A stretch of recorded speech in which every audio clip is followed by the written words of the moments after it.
বাংলাদেশ দেখতে চাই না। আমরা চাই ইসলামের বাংলাদেশ। এদেশে ইসলাম পন্থা আলোচনা হওয়ার পরেও এদেশে পশ্চিমা সংস্কৃতি, পশ্চিমা মিডিয়া সেল তারা সব সময় ইসলাম ফোবিয়া একটা কাজ করেছে।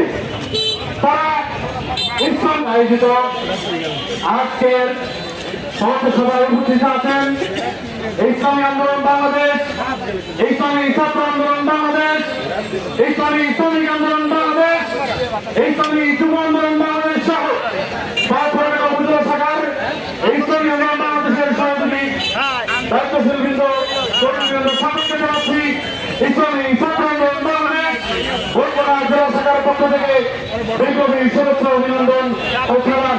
আসসালামু আলাইকুম ওয়া রাহমাতুল্লাহ। আমরা স্বাধীনতার ৫৩ বছর যাওয়ার পরেও বারবার মানুষ আমাদেরকে বিভিন্ন চেতনা দেখিয়ে বাংলাদেশকে কেউ কেউ একবার চেয়েছে ডিজিটাল বাংলাদেশ করতে। আমরা দেখেছি ডিজিটাল বাংলাদেশ বলতে গিয়ে তার সেই ডিজিটাল স্মার্ট বাংলাদেশ বলতে গিয়ে মানুষ ভেঙে পড়েছে, ঠিক আছে। এজন্য আমরা সেই ডিজিটাল বাংলাদেশ দেখতে চাই না। আমরা চাই ইসলামের বাংলাদেশ। এদেশে ইসলাম পন্থা আলোচনা হওয়ার পরেও এদেশে পশ্চিমা সংস্কৃতি, পশ্চিমা মিডিয়া সেল তারা সব সময় ইসলাম ফোবিয়া একটা কাজ করেছে। তারা ইসলামের বাংলাদেশ দেখতে চাই না। আমরা চাই ইসলামের বাংলাদেশ। এদেশে ইসলাম পন্থা আলোচনা হওয়ার পরেও এদেশে পশ্চিমা সংস্কৃতি, পশ্চিমা মিডিয়া সেল তারা সব সময় ইসলাম ফোবিয়া একটা কাজ করেছে।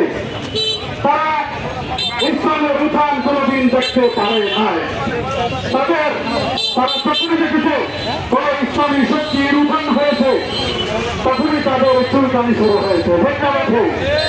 এই জন্য এই ৩৪ গণঅভ্যুত্থানের পর এদেশে ইসলাম পন্থা জেগে উঠেছে। এদেশে ইসলাম পন্থারা এবার ইসলামকে প্রতিষ্ঠা করার জন্য এক হয়েছে। এজন্য আসুন যারা পাথরঘাটাবাসী যারা এখানে আছেন, আমি ব্যবসায়ী ভাইদেরকে বলতে চাই, আপনারা কি বুকে হাত রেখে বলতে পারবেন ৫ তারিখের পরে আপনারা এই নতুন যারা আসছে তাদেরকে আপনারা চাঁদা দেন না? এই জন্য আমি বলবো, আপনারা যদি ইসলামী দলে আসেন, আপনারা যদি ইসলামী আন্দোলনকে সমর্থন করেন, আগামীতে আপনাদেরকে ১ টাকা চাঁদা দেওয়া লাগবে না। এই জন্য এই সারা বছরের বিরুদ্ধে মার্কা, হাত পাখা মার্কা, শান্তি প্রতিনিধি মার্কা, হাত পাখা মার্কা আমাদের ইসলামী আন্দোলন কেন্দ্রীয় শাখা থেকে তাদেরকে মনোনীত করা হয়েছে।